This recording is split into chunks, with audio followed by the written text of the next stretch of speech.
नमस्कार, news street में आपका स्वागत है। मैं हूं आपके साथ अंजलि प्रिया।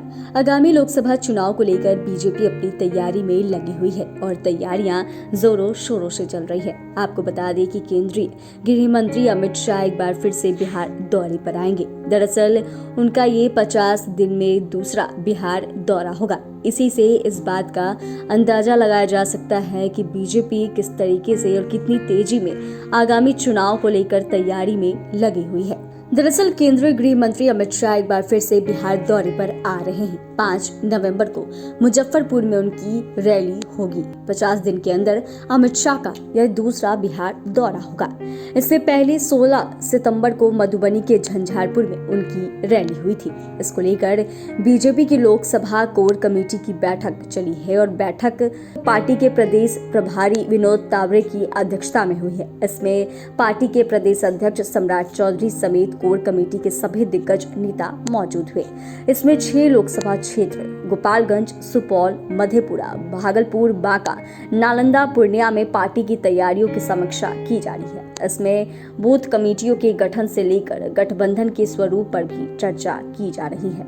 बैठक में केंद्रीय गृह मंत्री के बिहार दौरे के मद्देनजर तैयारियों को लेकर भी चर्चा हुई। केंद्रीय गृह राज्य मंत्री नित्यानंद राय ने इस पर कहा कि केंद्रीय गृह मंत्री अमित शाह प्रवास यात्रा के तहत बिहार का दौरा कर रहे हैं। आपको मालूम है कि इससे पहले केंद्रीय गृह मंत्री अमित शाह 16 सितंबर को अररिया में कहा था कि मैं बिहार की सीमा की सारी दिक्कतों से परिचित हूँ। मैं आपको विश्वास कराता हूँ कि बिहार के अंदर जल्द ही चुनाव होने जा रहा है। पीएम मोदी के नेतृत्व में यहाँ भारतीय जनता पार्टी बीजेपी की सरकार बनेगी। दरअसल इसको लेकर अमित शाह ने पहले कहा था कि तमाम विपक्षी पार्टियां एक साथ हो रहे हैं और किस तरीके से वो विपक्ष एकजुट हो रहे हैं। और इससे पहले भी जब वो झंझारपुर पहुंचे थे तो झंझारपुर में भी उन्होंने कई सारी चीजों के बारे में कहा था और वहीं लालू नीतीश गठबंधन की सरकार पर भी उन्होंने निशाना साधा था। दरअसल अमित शाह जिस तरीके से बिहार दौरे पर आ रहे हैं, 50 दिन में ये उनका दूसरा बिहार दौरा होगा। और इससे पहले वो मधुबनी के झंझारपुर में पहुंचे थे, उसके बाद वो अररिया भी गए थे।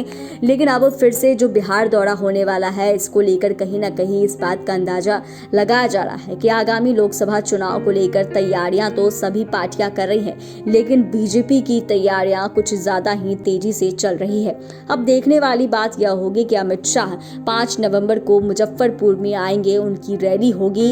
इसमें वो जनसभा को संबोधित करेंगे तो किस तरीके से विपक्ष को लेकर वो हुंकार भरते हैं और इस बार उनके निशाने पर कौन होता है। क्योंकि आपने सुना होगा कि जब वो झंझारपुर पहुंचे थे तो किस तरीके से नीतीश कुमार के प्रति उनका सॉफ्ट कॉर्नर दिख रहा था, तो वहीं तेजस्वी यादव को लेकर और लालू प्रसाद यादव को लेकर उन्होंने कई सारी बातें भी कही थी। 50 दिन के अंदर अमित शाह का ये दूसरा बिहार दौरा होगा, तो इसको लेकर क्या कुछ निकलकर सामने आता है, अमित शाह क्या कुछ कहते हैं। चैनल को सब्सक्राइब करें, फेसबुक पेज को लाइक करें। धन्यवाद।